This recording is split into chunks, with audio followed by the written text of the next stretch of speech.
Hello, my name is Daniel Richardson. I'm a consultant in sexual health and HIV medicine in Brighton in the UK, and I'm one of the editors of this e-learning for health sexually transmitted enteric infections learning program.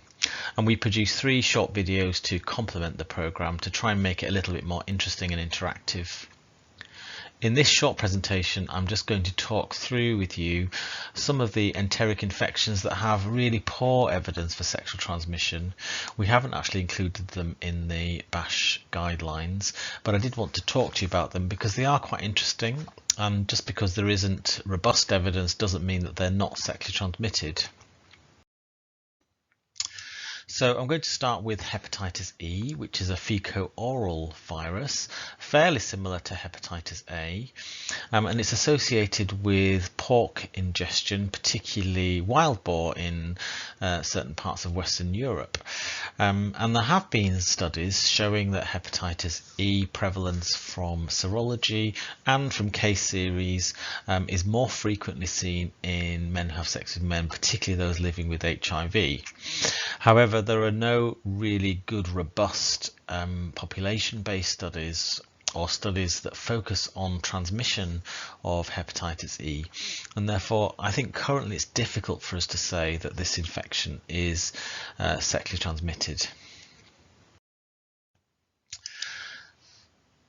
So Isospora, now termed Cystoisospora, and Microsporidia are 2 protozoal infections, and they are present in the bowel of certain animals, and you find them causing diarrhea-like illnesses in immunosuppressed people. And there are many reports, particularly in the 80s and 90s, in groups of patients with advanced HIV infection who had both Microsporidia and Isospora belli, causing fairly intractable diarrhea. However, since then, certainly since the advancement of HIV treatment and the much better immunological recovery of people living with HIV, there has been pretty much no outbreaks reported of these 2 infections, and I don't think there's really any robust evidence for their sexual transmission. Intestinal spirochetosis is a very interesting phenomenon. It's the colonization of mainly the large bowel of these 2 organisms, Bradyspira, both alborgi and Pilus E. coli, in certain groups of patients, particularly men who have sex with men, people living in very rural, low-income settings, those presenting with diarrhea who undergo biopsy, you can actually see that their lining of their villi of their large bowel is coated with these spirochetes, or intestinal spirochetosis. The problem really lies in that there's very poor population-based studies. Most of the studies are small case series rather than studies that focus on transmission of this infection. Although it is true that you do see it more in men who have sex with men. So for the time being, I think the evidence is very limited around sexual transmission, but more work is needed here. Strongyloides is caused by the protozoal infection Strongyloides stercoralis. Strongyloides has a complex life cycle. It enters superficial veins via the skin, and the organism migrates to pulmonary alveoli as larva migrans.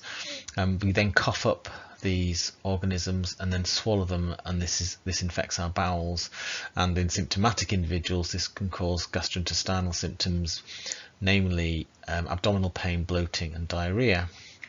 Some people experience respiratory symptoms, usually cough and wheeze, and this is caused by the larva migrans. And this, when people are symptomatic, this is termed an eosinophilic pneumonia or Löffler's syndrome, and this organism can also cause a rash. Strongyloides can cause a hyperinfection due to an immunological phenomenon, often related to immunosuppression, and was seen in individuals living with HIV previously, particularly when people had low CD4 counts and were particularly immunosuppressed. However, we've seen very little of this organism in people living with HIV in recent years, certainly in high-income settings, and we're not seeing this infection transmitted amongst men of sex with men, despite outbreaks of other enteric infections. And therefore I think that the evidence for sexual transmission is really lacking.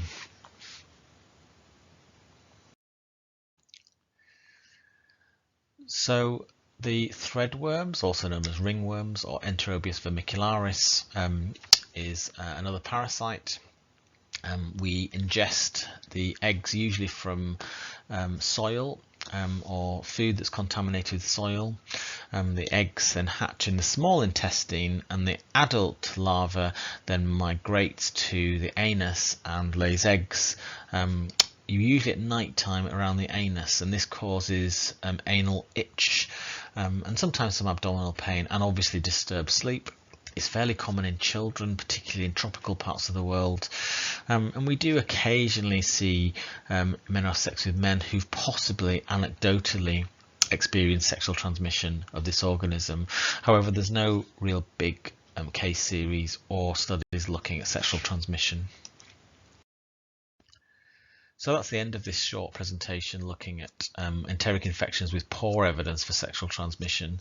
I do think some of these infections, particularly intestinal spirochetosis and Enterobius vermicularis, require a bit more research to look at sexual transmission, because I think there's something there, and possibly for hepatitis E. And I hope this has been interesting for you.